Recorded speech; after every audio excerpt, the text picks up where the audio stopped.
Hi, I'm Dave Naylor, news editor of the Western Standard. Do you remember all the talk about the mandatory vaccination plan of 300,000 federal workers? Well, it turns out 2/3 of them will be exempt, Blacklock's reporter says. The vaccination program will work on the honor system and doesn't even require vaccination papers to be presented. Exempted employees include call center operators, federal judges, meat inspectors, park wardens, postal workers, tax auditors, Commons and Senate staff, soldiers, sailors, aircrew, and members of the public from entering federal buildings. Quote, "The Canadian public service is vast," says Deputy Prime Minister Chrystia Freeland. "We are Canada's biggest employer." Back on September 28th, Prime Minister Justin Trudeau promised a blanket policy on compulsory vaccination. He said, quote, "We are going to ensure the federal public service is vaccinated," he said. "There is a clear requirement for vaccination for anyone who works for the federal government." The federal public service number is about 300,540, and the Treasury Board in a policy said there will be numerous exemptions covering some 212,000 of those employees. Quote, "The policy applies to all public servants in core public administration," an official told reporters at a Treasury Board press briefing on Wednesday.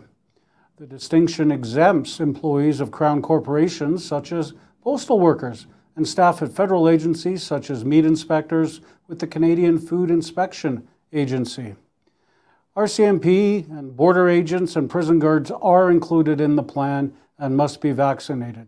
Parks Canada wardens and the Canadian Armed Forces are excluded. Workers at federal departments that deal directly with the public and cannot be short-staffed are also exempt, such as employees of the Department of Veterans Affairs, staff who manage call centers for benefit claims at the Department of Unemployment, and tax processors and auditors at the Canada Revenue Agency.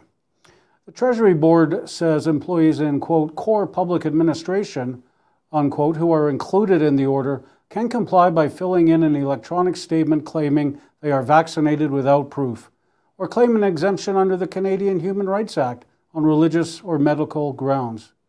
A reporter asked, "Why not ask for proof?" to a Treasury Board official who did not want to be named. He replied, "Provinces and territories are responsible."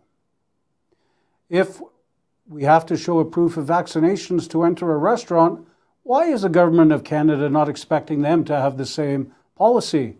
The reporter asked. The reply, they are asked if they have received a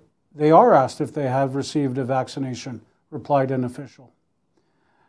The largest federal union, the 160,000-member Public Service Alliance of Canada, said the policy was announced, quote, "without meaningful consultation," and, quote, "the Treasury Board gave unions less than a single business day to provide feedback."